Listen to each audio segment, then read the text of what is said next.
Ada luka yang tak bisa dibalut waktu. Kadang kita memilih jalan yang terlihat gemilang, tapi ternyata di ujungnya gelap dan penuh duri. Inilah kisahku. Kisah ketika harga sebuah keluarga dibayar dengan tubuh dan perasaanku sendiri. Namaku Naira. Aku gadis biasa berusia 22 tahun yang lahir dari keluarga sederhana. Ayahku dulunya seorang kontraktor kecil. Tapi sejak kecelakaan 2 tahun lalu, hidup kami berubah total. Ia lumpuh, tak bisa bekerja. Utang menumpuk. Kami menjual semuanya, termasuk sepeda motor satu-satunya yang dulu ayah pakai untuk keliling proyek. Ibuku hanya bisa menangis. Tak pernah mampu menyembunyikan air mata meski mencoba kuat di depanku. Sampai pada malam itu, ketika takdir mengetuk pintu kami lewat seorang pria asing. Ia datang mengenakan baju jubah panjang berwarna hitam, membawa koper dan secarik surat. Namanya Ibrahim, tangan kanan dari seorang sultan Arab bernama Salman Al-Fayed. Putri Anda diminta menjadi istri resmi Sultan Salman. Mahar 10 miliar rupiah akan langsung ditransfer ke rekening keluarga setelah akad selesai, ucapnya datar, tanpa basa-basi. Aku mengira itu candaan. Tapi koper yang ia buka di depan mataku berisi lembaran uang rapi yang nyaris membuatku pingsan. Apa ini nyata, Bu? Tanyaku sambil melirik ibu yang wajahnya pucat pasi. Ibu tak menjawab. Matanya berair. Ia tahu bahwa ini bukan mimpi, dan bukan pula keajaiban. Ayahmu butuh pengobatan seumur hidup. Kita tidak punya apa-apa lagi, Naira. Aku tercekat. Aku tahu ibu tidak bermaksud menjualku. Tapi keadaan memaksa. Aku pun menatap surat di tanganku. Sebuah perjanjian pernikahan yang tak menyebutkan cinta, hanya nilai dan syarat. Kenapa aku? Apa mereka tidak punya perempuan lain yang bisa dibayar? Ibrahim menatapku dalam-dalam. Karena wajahmu. Kamu sangat mirip dengan seseorang dari masa lalu Tuan Salman. Aku tak tahu maksudnya saat itu. Aku hanya tahu, 10 miliar rupiah bisa menyelamatkan keluargaku. Dan aku terlalu lelah melawan nasib. Dengan tangan gemetar, aku mengambil pulpen dan menandatangani surat itu. Suara pena di atas kertas seperti denting terakhir harga diriku. Malam itu, aku tidak menangis. Tidak juga tersenyum. Hanya diam. Karena aku baru saja menjual hidupku, kepada lelaki yang bahkan belum pernah kulihat wajahnya. Akad nikah itu dilangsungkan 5 hari setelah tanda tanganku membekas di surat perjanjian. Tak ada pesta, tak ada bunga, bahkan tak ada pelaminan. Hanya sepetak ruangan hotel bintang 5 yang disulap menjadi tempat akad sederhana. Di seberangnya duduk lelaki yang katanya akan menjadi suamiku. Namanya Salman Al-Fayed. Aku hanya melihat wajahnya sekilas. Kulitnya sawo matang, rahangnya tegas, sorot matanya dingin seperti gurun yang tak pernah mengenal musim semi. Ia mengenakan gamis putih panjang dan sorban merah khas Jazirah. Tapi yang paling mencolok adalah tatapannya padaku. Kosong, tanpa debar, tanpa cinta. Aku terima nikahnya Naira binti Hasan, dengan mahar 10 miliar rupiah tunai, ucapnya dengan pelafalan kaku. Semua terjadi begitu cepat. Setelah ijab kabul diucapkan, hanya ada satu jabat tangan singkat dan penyerahan map kontrak. Ibrahim mendekatiku dan berbisik pelan. Selamat, sekarang kamu istri seorang sultan. Tapi di dalam hatiku, tak ada rasa bahagia. Yang ku tahu, tubuhku kini terikat oleh aturan asing dan seorang pria yang bahkan tak menoleh ke arahku setelah akad selesai. Setelah itu, aku dibawa ke sebuah menshan tersembunyi di kawasan elit.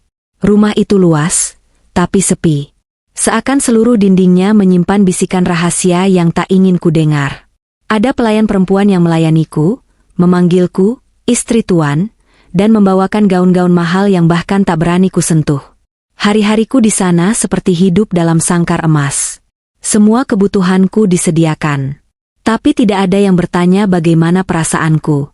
Bahkan Salman pun tidak pernah datang ke kamarku. Ia hanya muncul di waktu-waktu tertentu, menyantap makan malam dari meja yang berbeda, lalu pergi lagi tanpa sepatah kata. Aku mencoba membuka percakapan satu malam saat kami berpapasan di ruang tengah. Tuan Salman, apakah ada yang bisa saya bantu? Tanyaku hati-hati.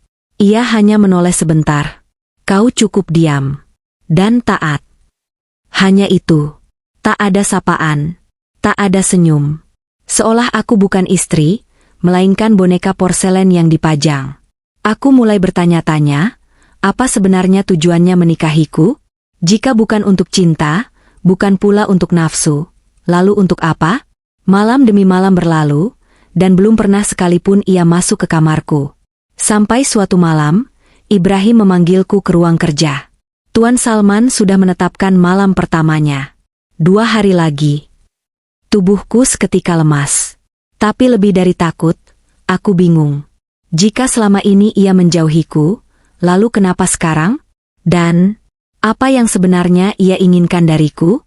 Sejak Ibrahim mengabarkan bahwa malam pertamaku akan berlangsung 2 hari lagi, rumah itu berubah sunyi. Tidak ada suara musik seperti biasanya.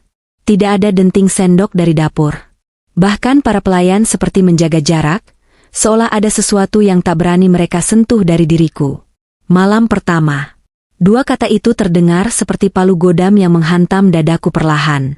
Tapi bukan karena aku takut akan disentuh, melainkan karena aku tak tahu apa sebenarnya yang ia inginkan.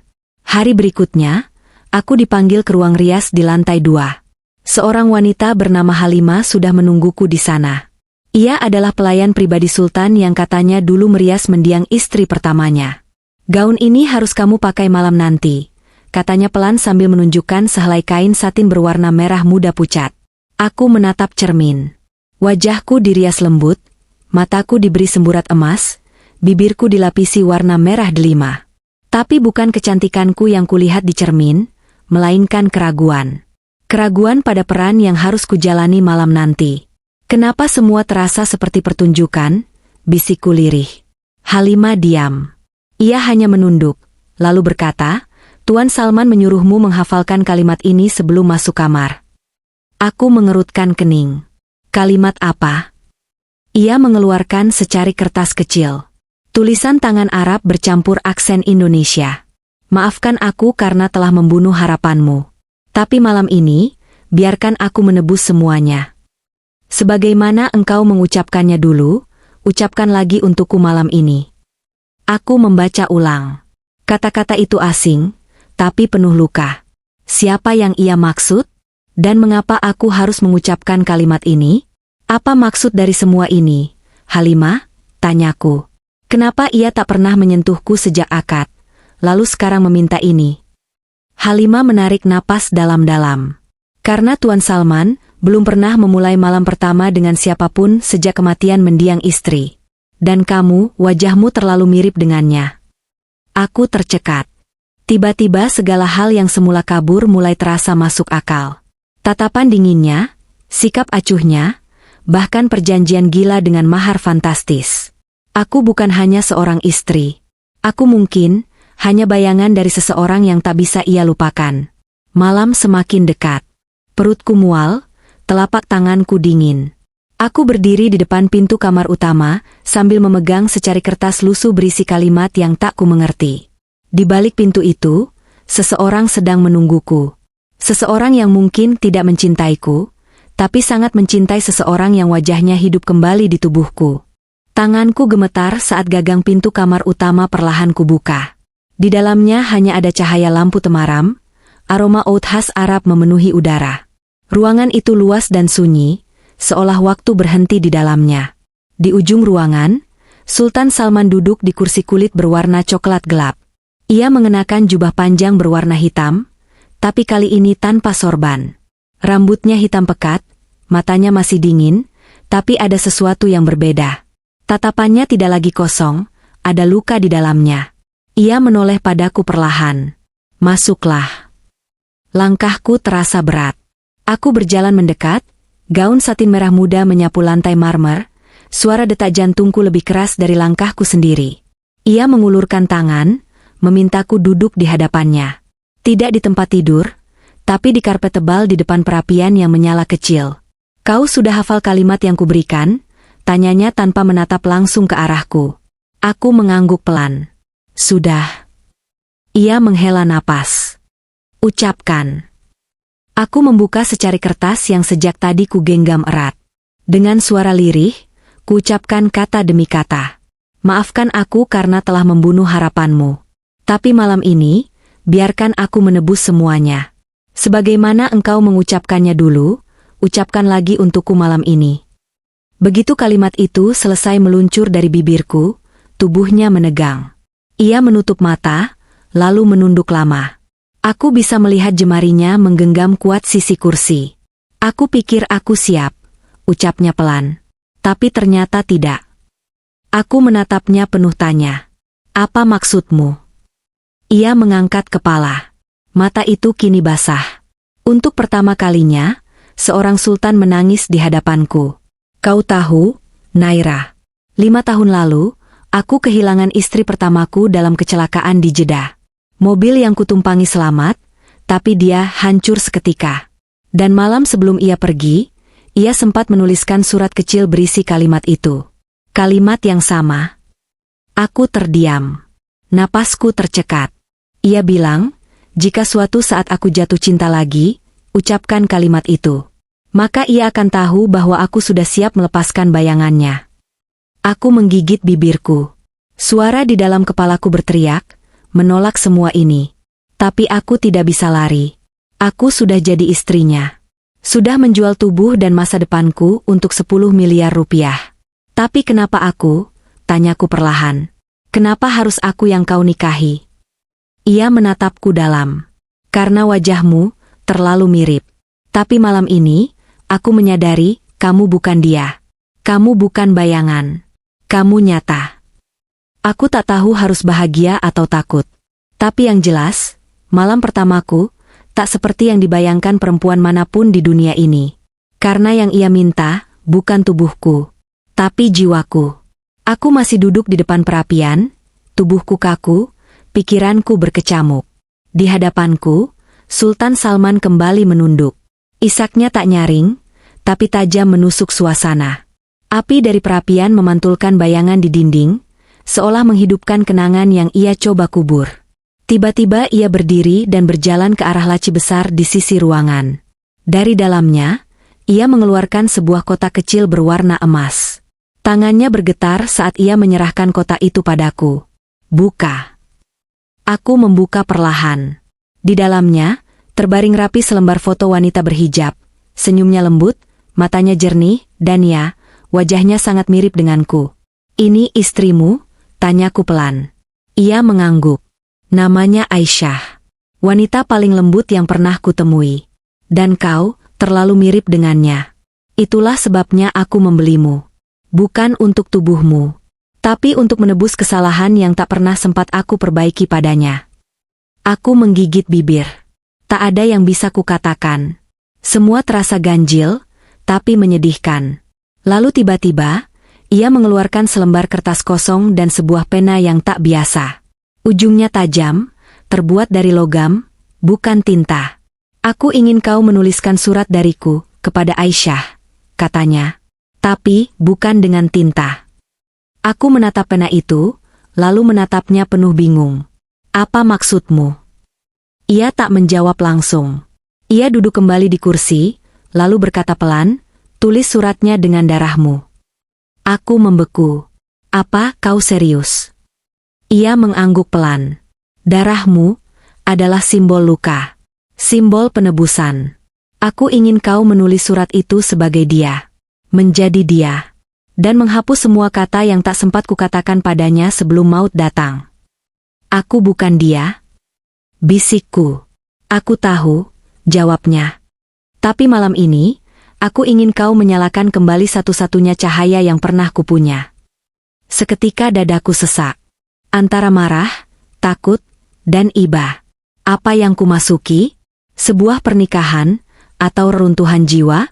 Tanganku gemetar saat memegang pena logam itu. Di hadapanku, Sultan menatapku dengan tatapan terakhir seorang pria yang masih hidup di masa lalu. Jika kau tak sanggup, katakan sekarang.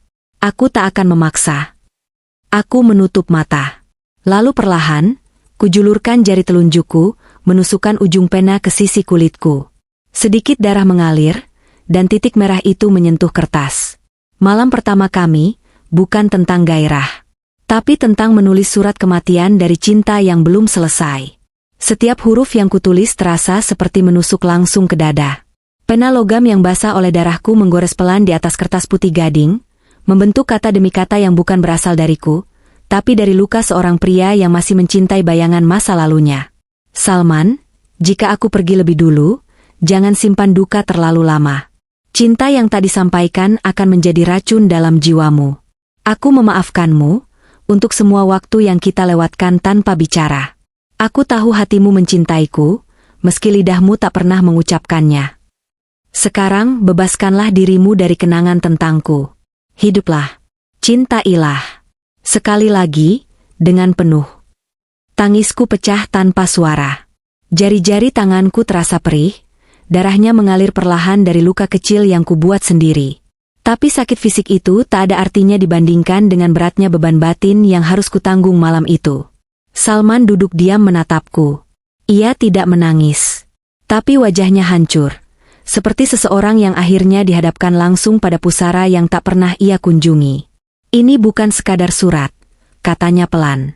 Ini pemakaman terakhir dari wanita yang tidak pernah sempat aku lepaskan. Aku menggenggam kertas berdarah itu, lalu menyodorkannya kepadanya dengan tangan gemetar. Sudah selesai, bisikku. Ia menerima surat itu dengan sangat hati-hati, seolah takut merusaknya. Jemarinya menyentuh noda darah di ujung kertas, lalu menempelkan kertas itu ke dadanya. Terima kasih, katanya nyaris tak terdengar. Ia berdiri dan berjalan pelan ke arah jendela besar yang menghadap taman belakang. Angin malam menerpa tirai, membawa aroma mawar dari kebun luar.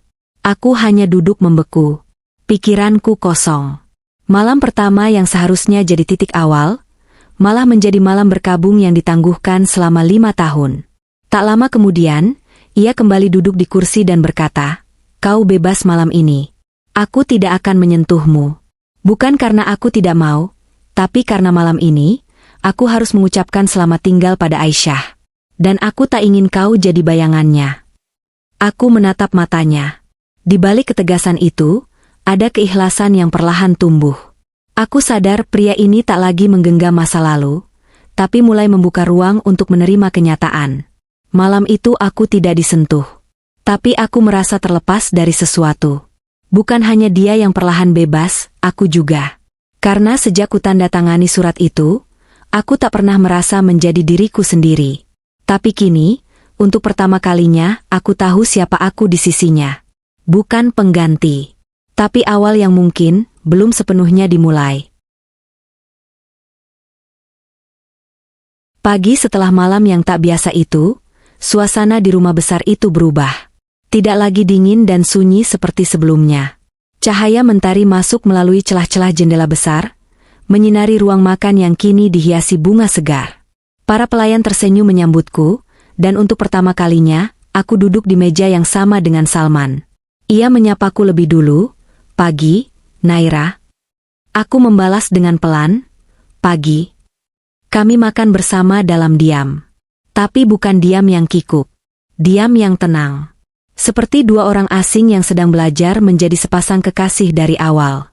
Setelah sarapan, ia mengajakku berjalan ke taman belakang. "Kau tahu," katanya sambil melangkah di antara semak mawar, "semalam aku tidak hanya mengucapkan selamat tinggal pada Aisyah. Aku juga membuka pintu untuk sesuatu yang baru." Aku menatapnya, masih menjaga jarak. "Apa maksudmu?" Ia menoleh padaku. "Aku ingin mengenalmu, Naira. Bukan karena wajahmu mirip Aisyah, tapi karena semalam, kau menemaniku dalam luka yang paling dalam. Dan hanya seseorang yang kuat yang bisa melakukan itu." Aku tak menjawab, tapi jantungku berdetak lebih cepat. Hari-hari setelah itu, Salman benar-benar berubah. Ia mulai berbicara denganku, menanyakan hal-hal kecil seperti makanan kesukaanku, kota tempatku tumbuh, bahkan warna yang membuatku nyaman. Ia tak lagi menyuruh atau memerintah. Ia belajar mengenalku sebagai Naira, bukan sebagai bayangan. Suatu malam, saat kami duduk di balkon menikmati angin gurun yang hangat, ia memegang tanganku. Lembut, tak menuntut. "Naira, bolehkah aku mencintaimu, bukan sebagai pengganti, tapi sebagai wanita yang kini bersamaku?" Aku menatapnya, mata kami bertemu dalam keheningan yang dalam. Aku tidak tahu harus menjawab apa. Jawabku jujur. Aku tidak tahu apakah aku siap atau layak. Ia menggenggam tanganku lebih erat. Tidak ada yang perlu tergesa. Tapi aku ingin memulai semuanya dari awal. Tanpa kontrak. Tanpa bayangan masa lalu. Hanya kau dan aku. Aku mengangguk perlahan. Untuk pertama kalinya, aku melihat lelaki itu bukan sebagai sultan, tapi sebagai manusia yang juga ingin dicintai. 2 pekan kemudian, ia mengajakku ke sebuah ruang kecil yang sebelumnya selalu terkunci.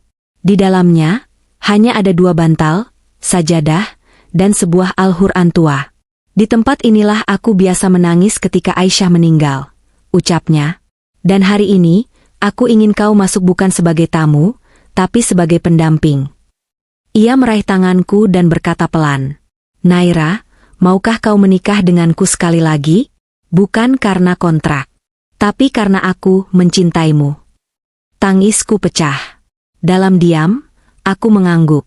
Dan hari itu, kami mengulang akad.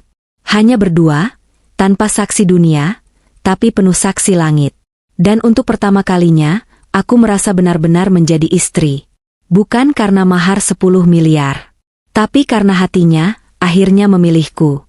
Musim berganti di kota itu. Gurun yang dulu terasa panas dan asing kini jadi tempat yang kurasa damai. Hidupku tak lagi bergantung pada angka dalam rekening. Tapi pada detik-detik yang kuhabiskan bersama lelaki yang dulu hanya kupanggil tuan, dan kini kupanggil suami. Pernikahan kedua kami bukan lagi perjanjian dagang. Tak ada kontrak, tak ada bayangan masa lalu. Hanya 2 hati yang sama-sama pernah patah, kini mencoba merangkai kembali bentuk cinta yang baru. Salman banyak berubah. Ia tak lagi mengurung diri di ruang kerjanya. Kini, ia lebih sering duduk bersamaku di taman belakang, membaca buku, mendengarkan musik Indonesia yang perlahan mulai ia pahami. Suatu malam, kami berjalan kaki menyusuri kebun zaitun yang ia tanam sendiri. Aku pernah berpikir tidak akan bisa mencintai lagi, ucapnya tanpa menoleh. Aku menggenggam jemarinya. Dan aku pernah yakin bahwa diriku tak berharga. Sampai kau mengajarkanku melihat luka sebagai jendela. Ia tersenyum kecil. Kita menyembuhkan satu sama lain. Dan ya, itu benar. Luka yang kami miliki bukan untuk dilupakan. Tapi untuk dirawat bersama, perlahan-lahan, tanpa paksaan. Mahar 10 miliar itu, sudah lama tak pernah kupikirkan. Keluargaku kini hidup layak. Ayah mendapat perawatan yang pantas, dan ibu membuka usaha kecil yang selalu ia impikan. Tapi kebahagiaan yang sesungguhnya bukan pada uang. Melainkan saat aku bangun pagi dan melihat wajah suamiku tertidur damai di sebelahku. Saat ia mencium keningku sebelum keluar rumah. Saat ia memintaku menjadi imam kecil bagi hatinya yang dulu kosong, dan kini penuh oleh namaku. Dan malam pertama kami yang sesungguhnya, terjadi justru di malam setelah pernikahan kedua itu. Tanpa darah, tanpa tangis, tanpa bayangan. Hanya 2 orang yang saling memilih dengan hati yang utuh. Itu bukan malam yang gila. Itu malam yang kudus.